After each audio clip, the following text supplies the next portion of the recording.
Are you excited? I am super excited. I cannot wait for this. It's been 4 or 5 years in the making, and I am ready to go. As soon as the funding's there, ready to go. Which part of the expedition are you going to be part of? I don't know yet.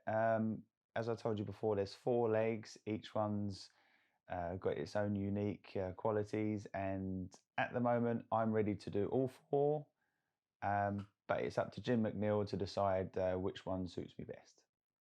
If you are on an ice floe and there's a big gap of water, will you need to use ice picks to pull yourself closer?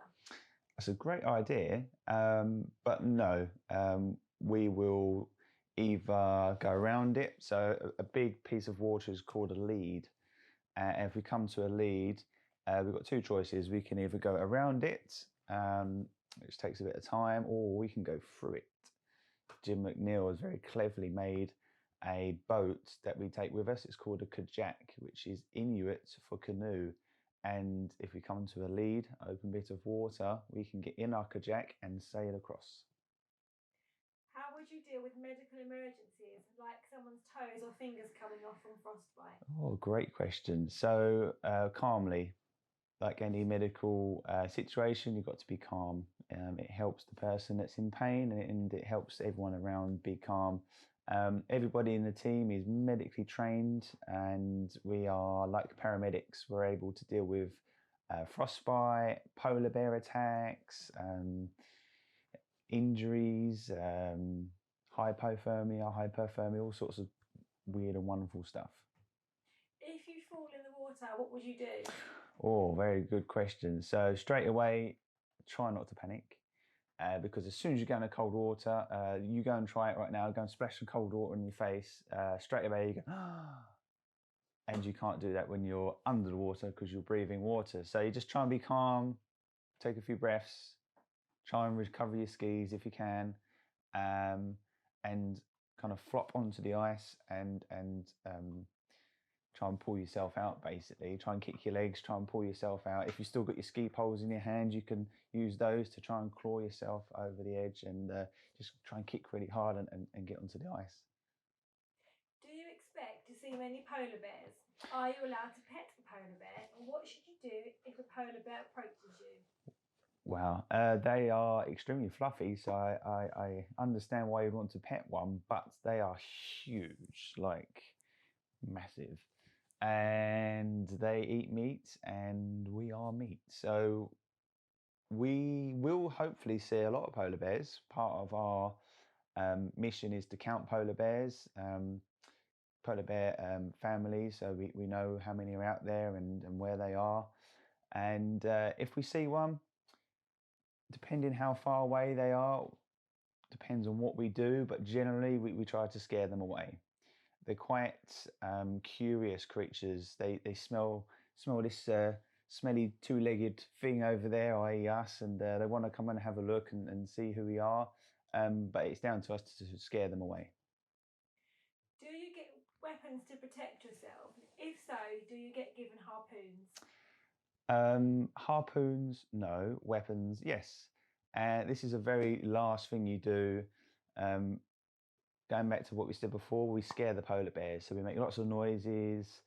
You can bang pots and pans, sticks. We've got flares. We've got like little fireworks that go bang. And we group together, make ourselves look bigger. So the bear thinks, oh no, that's bigger than me. I don't want to mess with that. But yes, we do have a rifle and a shotgun. And if we ever had to use one, it would be the very last thing, and we would have tried lots of other things first to try to scare the bear away. But in the end, yes, we do have a weapon if we need to use it.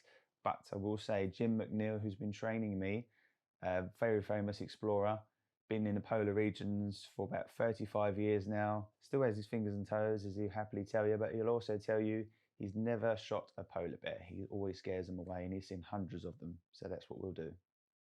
How cold would it be? How cold would it be? So the expedition is planned to start February, and that is the coldest time of the year. And it's going to be between 0 and minus 40, 50. It could vary so much from day to day, but it is the coldest time of the year.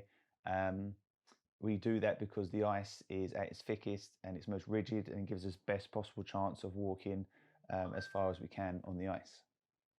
How will you cope with the cold? How will I cope with the cold? So training, we've done a lot of training in different scenarios in a place called Svalbard, which is right in the Arctic, most northern community that you can go before you're in the middle of the ocean.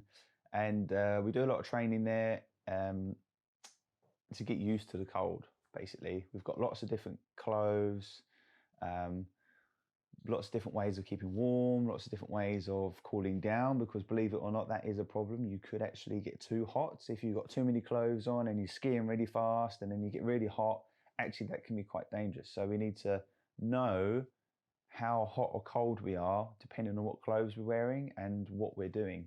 So we do a lot of training. Where will you sleep? Where will we sleep? So we sleep in a geodesic tent. A geodesic tent is like, imagine a golf ball cut in half. That's the shape of it. It basically means that when the wind blows it, it doesn't blow over, it just moves around and it stays quite rigid. And we sleep inside the tent, and inside the tent we have our sleeping bags. What sort of food will you eat? What sort of food will we eat? So throughout the day, as we're skiing for about 12 to 14 hours, and we have 2 bags, and they're called nose bags, and one's got really savory food in it, like meat, cheese, crackers, something like that, and the other one, my favorite, has got sweets in it, really sweet food, like cut up bits of Mars bar, some jelly sweets, some fruits, and basically all day long we're just snacking away as we're skiing. And then come end of the day, when we get in the tent, we boil water we gather snow from outside, we melt the snow, we boil the snow into water, and that water is then used to make hot chocolate, which is very yummy at the end of a cold day, and also to pour into these packets of dried food. Imagine like rice, a bag of dried food. It was a normal meal at one point, and then someone sucked all the water and it's now like rice. You pour the water in and the food sucks up all the water and it becomes like a normal food again. It's magic, and that's what we eat. And that food is curries, roasts, breakfast, desserts, you name it, it's all in. It's like a Willy Wonka sweet. Will you hunt? No, we do not hunt. We take all the food we need and take away all the rubbish as well. We don't hunt. How much luggage bags will you take? How much luggage bags? So here is my Autolib, and that is my waterproof bag, so that could go underwater and anything inside would be dry. And all my personal kit goes in here, and there's extra scientific stuff that will go in our kajak. What are your fears or concerns about the expedition? My fears or concerns? So I don't have any fears because I am being trained by the very best. So I'm not scared of anything bad happening because we are so trained to deal with anything that happens that could be bad. Concerns would be that perhaps we don't do enough science, and that will only happen because we don't get enough money. So we're trying to get money from businesses and companies and people to do as much science as we can. So the more money we can get, the more science we can do. So my only concern is that we don't do enough science. Why did you want to be a polar explorer? I didn't until it happened. I overheard Jim McNeil. I didn't know him at the time. I overheard him having a conversation over there, and I kept hearing him talk about polar bears and ice cold and science, and then I heard world first, and then a few minutes later I interrupted this man who was Jim McNeil and said, how on earth do I get involved with this? So I didn't want to be one up until that very point there, that I heard all these great things, and then all of a sudden I wanted to be a polar explorer. How did you get to become involved, and was there a selection process? Yes, there is a selection process. So my first bit was that interaction with Jim, that little conversation, and then Jim invited me to go through the selection. Selection is a weekend away, somewhere hilly, somewhere cold, in the UK. And basically, what Jim will do is get you very cold, get you very hungry, get you wet, get you a bit thirsty, and then basically you walk for miles and hike for miles and climb and do lots of various team tasks. And basically, when you're tired, wet, and hungry, I don't know about you, but when I'm tired, wet, and hungry, normally I'll get a bit grumpy. And what Jim will do is try and get all these people to get very grumpy and see how they work. And if you don't get grumpy and you manage to carry on with your walk and help your teammates out, then you are fit to be an ice warrior. How long do you think it would take to get to the North Pole? There's 4 North Poles, but perhaps that's a different question. The North Pole that we're going to will take us 80 days. Let's talk about it now. So there is 4 North Poles. There's 4 North Poles. So one of them is called the Geomagnetic North Pole. And if you've ever heard someone say the Northern Lights, which are all the colourful colours in the sky, that is the Geomagnetic North Pole. And that is basically over Greenland at the moment, and makes all those funny shapes in the sky. Then there's the Geographical North Pole, which is if you ever look at a map and you've got those lines that go up, or at one point all those lines go to the top of the Earth and they meet at a point. That's the Geographical North Pole. Then you've got the Magnetic North Pole. So if you ever get a compass and you look at it and you've got north, south, east, west, it always points north, doesn't it? That little magnetic compass is pointing to the magnetic North Pole, and actually that is always moving. So if you get to a point where you think it should be and it's not quite there, actually it's on 11 hours, it goes in a loop like that, bit of a funny circle. And while it's doing that as well, it's also going in a certain direction. So it's actually going in a circle and moving. So long answer is 80 days to the 4th North Pole, which is the pole of inaccessibility, which is where we're going, which is the middle of the Arctic Ocean. That will take us about 80 days. The magnetic North Pole, which is another pole we're going to, will take us about 20, 30 days. And the other 2 are not on our route, so I couldn't tell you how long that would take to get there. How are you going to collect data? So very simple. We can measure the sea ice. We have tape measures. We have thermometers to measure temperature. We have this big drill that we can drill a hole in the ice to get down deeper and get to the water, measure the temperature of the water. And also when we're drilling, we're looking for plastic that could be in the water and in the ocean and in the ice. What data will you collect? Exactly that. So we're looking at temperature of the sea ice, temperature of the water, amount of plastic that's on the ice, the amount of plastic that's in the ice. That's a very big problem. How dirty the ice is, because it should be really white, and when it's really white, it reflects the sun, which is great. It means it doesn't melt. But with all the pollution that's in the air and it falls on top of the ice and the snow, it's actually made the ice and the snow very dark. And as you know, on a hot day, wearing a dark t-shirt makes you very hot. And the same is happening on the ice, because it's a bit darker now. It's actually warming up the ice and it's melting it. Are Team 4 taking swimming costumes? Yes, kind of. No, I mean, we talked a little bit about it earlier. Remember we said about when you come to a lead, which is a big patch of water, you've got 2 choices. You can either walk around it, or with Jim's very clever kajak, remember is Inuits, which is Arctic population that for canoe, and basically we can get on a kajak and sail across. How do your family feel about your expedition? That is a great question, and luckily I have 2 of my favourite girls here to answer it, so let's have an answer. Girls, this is Jasmine. Hello. And this is Indigo. Hello. So, girlies, these children here have asked me to ask you, how do you feel about Daddy going to the Arctic? I don't like it. Okay, what don't you like? I don't like polar bears, Okay, even though they're fluffy. they are very fluffy. But don't worry, I know how to scare them away. Would you shoot one? Would I? I hope not to, but if I have to, then that will have to happen, yes. Why would you shoot one?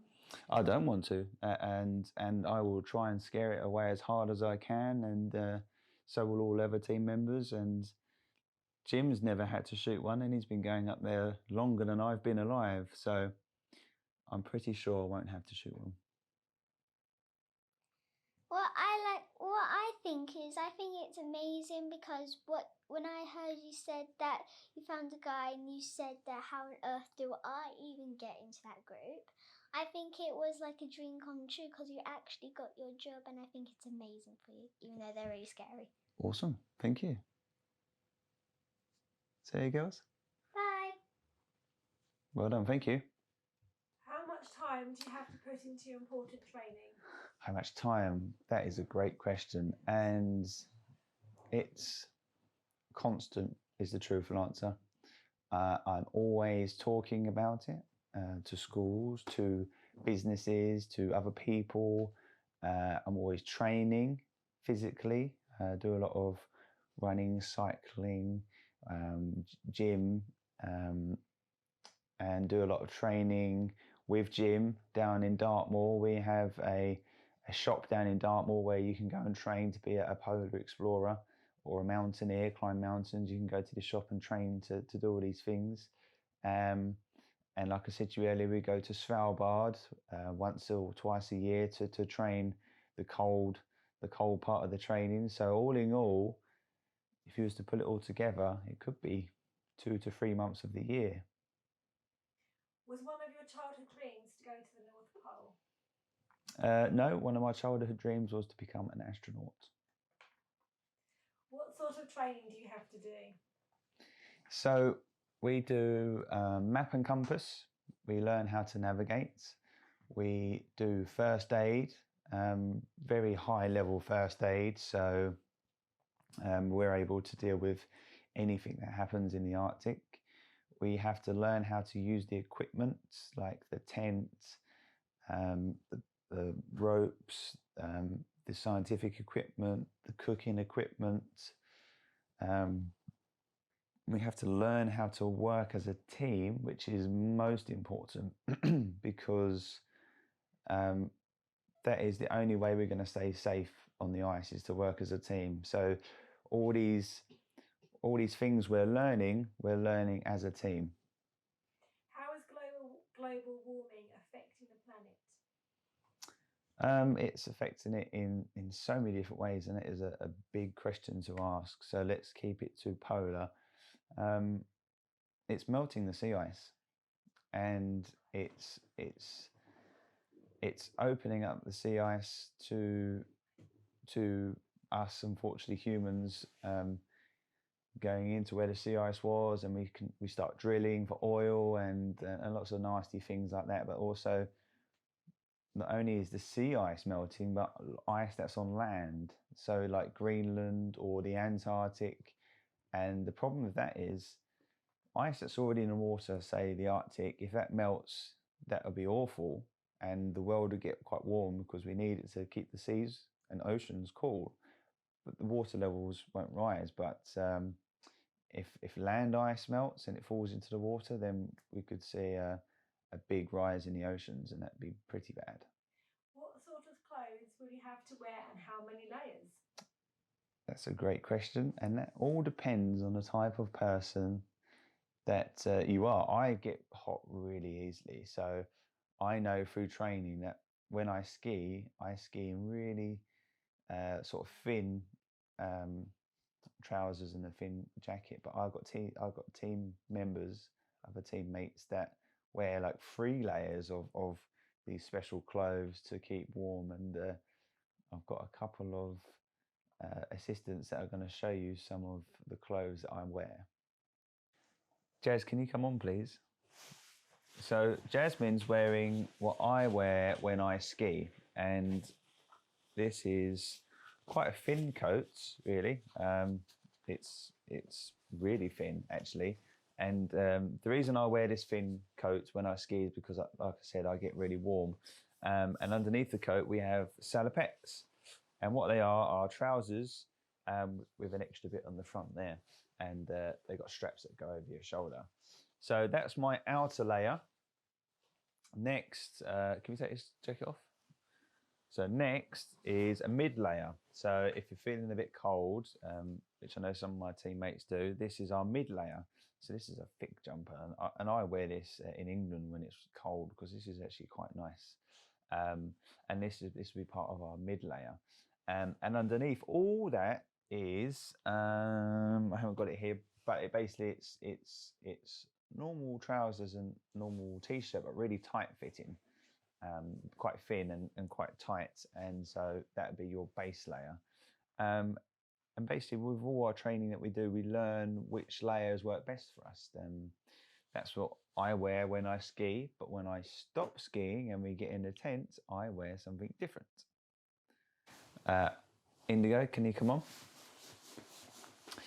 So when I stop skiing, or when we all stop skiing, this is what we wear. This is called our down clothes. And you see how thick this is? It's like, are you warm in there? Yeah. It's like a sleeping bag, isn't it? Very similar to our outer layers that we wear when we ski. We've got we've got a jacket, got a big jacket, and underneath the jacket we've got the salopettes again, which is trousers which go up your front to keep your back, your sides, and your front warm, and it's got the straps at the top. And we wear these as soon as we stop skiing because when you're skiing you get warm, and then when you stop you get cold really quickly. So what you need to do is quickly change out of your outer thin layers into this stuff, and then we'll start putting the tent up and start making dinner and start doing all the things that we do over night time. And this is the jacket and salopettes that we wear. Thank you, Indigo. Welcome. Can you show the boys and girls my boots? Stay here so they can see. These are sorrel boots, and they are my Arctic boots, and they are huge. I've got big feet anyway, but these are massive, and they keep your feet very warm. And what we do is basically we pretty much tie them to the skis when we ski, and so we don't ever take these off unless we're in a tent. So we walk, we ski with these boots on, and they're very toasty and very comfortable. And I think the science behind them, they've been tested to -100, so pretty good boots. And also, I forgot to mention earlier, you said, what do you do when you fall through the ice? And I explained that you get out very quickly. But also, once you're out, a team member is going to go into your bag and pull out this yellow bag, because inside this yellow bag is a spare set of clothes. In here are spare socks, trousers, t-shirt, hats, and gloves. And basically, when you get pulled out of the ice and you're very cold and horrible, you get stripped off very quickly, shelter goes over, get stripped off, and these clothes are put on you. And every team member in every team member's bag has a yellow bag inside it.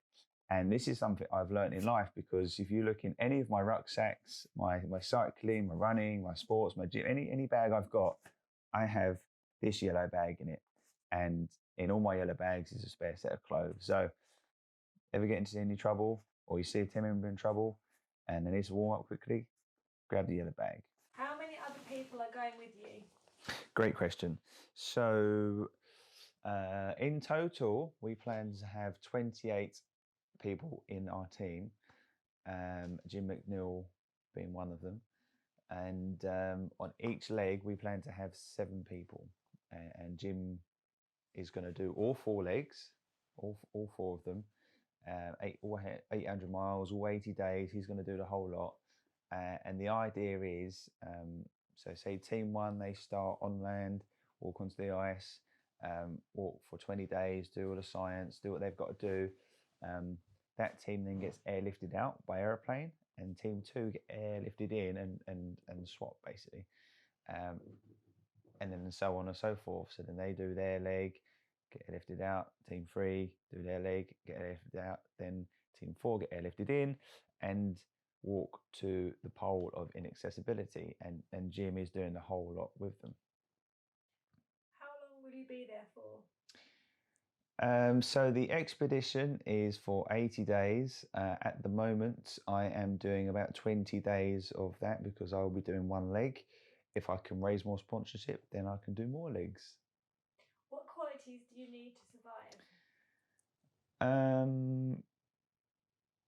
The ability to work in a team. Like I said to you before, no one is going to do this on their own as well as someone that can work in a team. So being able to work in a team, being able to keep going when things get tough, and the ability to learn, ask questions. What experience have you got for this expedition? So for the expedition, experience. So one of it being fitness, you have to be quite fit to do this. And I've always been into my sports. I love my PE when I was at school. I love playing rugby. Love running. Love doing gym stuff, gymnastics. I really love my fitness sort of stuff, and that helped me when it came to being an ice warrior. Growing up, I was in army cadets, and I learned map and compass and all cool stuff like a campcraft, and that really helped with this. I was a fireman for a little while, and that helped with learning how to cope in stressful situations and working as a team, and then finally starting with Ice Warrior. You learn all those if you don't know it already, but you get to take it to the next stage. You get to learn really well how to work as a team and how to work in stressful situations, and get even better at campcraft, get even better at map and compass. So really, you don't have to start with much other than the thirst for knowledge, for learning. Have you ever done anything similar to it? No, I've never done anything similar to Ice Warrior before Ice Warrior. But now I've started doing Ice Warrior, my brain has expanded, and now this is just the very start of a lot of expeditions and finding how far I can go. Are you going to be famous after this?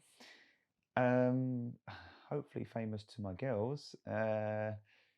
It depends what you call famous. I mean, there's going to be a film crew that follow us. There's going to be books. There's going to be magazines, news. So if you're talking about telly famous, then yes, of course. But it's not about me. It's about the expedition. And if that becomes famous, that's the main thing. So I'm not fussed about being famous, but I am fussed about the expedition becoming famous. So all the news, all the TV, all the newspapers, social media, as so long as they keep talking about Ice Warrior, that's the main thing. How do I become an explorer like you? Go to Jim McNeil in Dartmoor and ask him. He will teach you. There's lots of people doing this sort of thing, but Jim McNeil is one of the most humble people I've ever met, and you don't have to have any special abilities to start. You just have to have the willingness to start. One of his phrases is teaching ordinary people to do extraordinary things, and all the team members, we are ordinary people. There's nothing superhuman about us. We are ordinary people, and Jim is doing exactly what he says. He's teaching us to do extraordinary things. So go to Ice Warrior, see what we're about, and perhaps when you're a bit older and you're still eager to learn, then Ice Warrior will be definitely my opinion to start. How big are the ice boulders? Huge, as big as your classroom. They're imagine like football fields, loads of football fields, sports fields of ice, and the ice hits each other and it erupts and it comes out and it hits the land and it's all smashing into each other, and it's all these huge boulders. The technical saying is when they hit each other, one goes above, one goes below. It's called ridging and rafting, and these huge, great like boulders come out and then they freeze, so they stay like that. And that's team leg one. That's what they've got to go through first. That's where the sea meets the ocean meets the land, and yeah, it's very hard to navigate. So they'll be lucky to do a couple of miles a day. How long does it take to become an astronaut? I don't know yet. I am very new to trying to become an astronaut. I'm very fortunate. I've started talking to some astronauts and people that train astronauts. So I don't know yet. Hopefully one day I'll get to tell you. But there is one person that I do follow that I think you should. His name is Tim Peake. He is from the UK and he's an astronaut. He's been an astronaut for a long time, and I think if you do some research about him, you'll get to find out that he was a pilot for a very long time, and then that helped him become an astronaut. And his training to become an astronaut was about 5 years, something like that. But really, he learnt lots of other stuff before, like the pilot. I think he was in the military. So I think all this other stuff, university, all helped him become an astronaut. But his actual training to become an astronaut was about 5 years, I think. So some people could do it quicker, some longer. I don't know. Do you get homesick when you're away? Do I get homesick when I'm away? Yes, I do. I do when it's sort of bedtime. So during the day, you're always doing something. You're skiing, you're fixing something, you might be eating, you might talking, doing science stuff. We will be on expedition, science stuff. So you're always doing something, keeping active, and you're just thinking about what you need to do, because it's important that you concentrate on what you're doing, because it's obviously very dangerous out there. So during the day, don't think about home too much, but once you finish the day, you've had something to eat, you're in your sleeping bag and you can chill out a little bit, and then you start thinking about home. So I do think about home when I'm in my sleeping bag. If you had to choose a different job, what would it be? Astronaut. That would be that would be my favourite job, and that's what I'm trying to become. But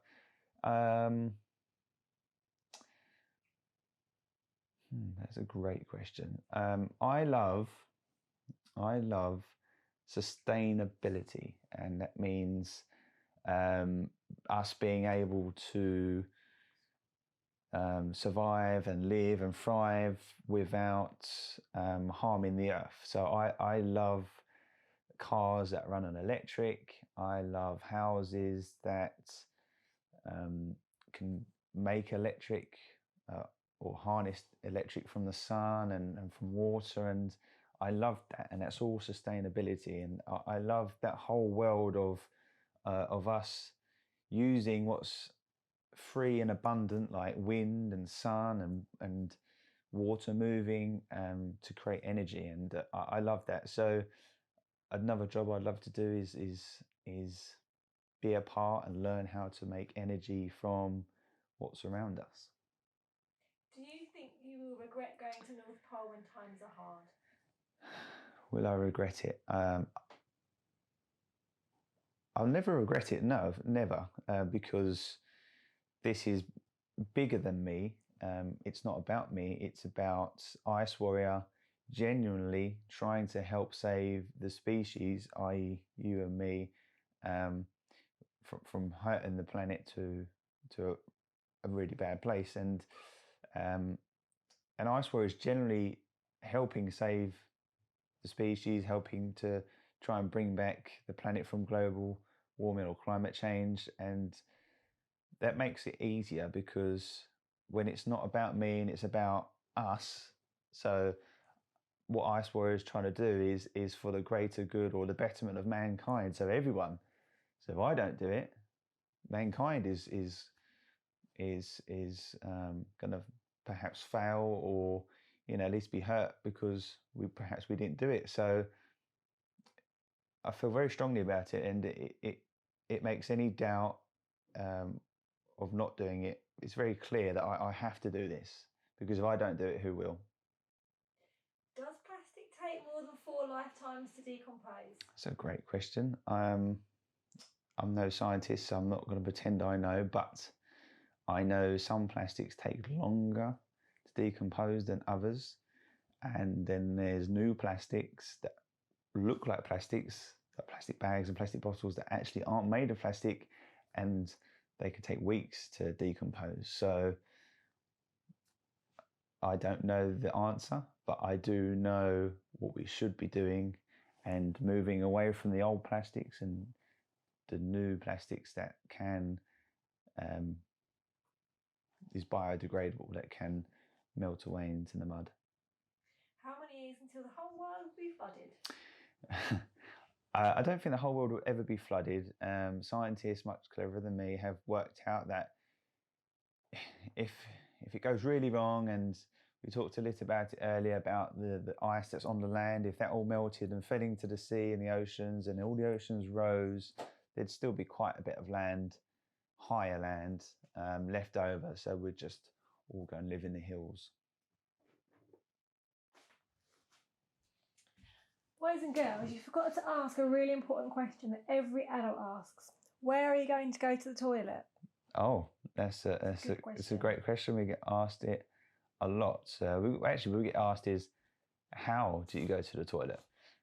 And Jim puts it best, and the answer is quickly, because when you're on the ice, there is no toilets. We dig a latrine downhill and downwind of the tent, and a latrine is like a hole in the floor.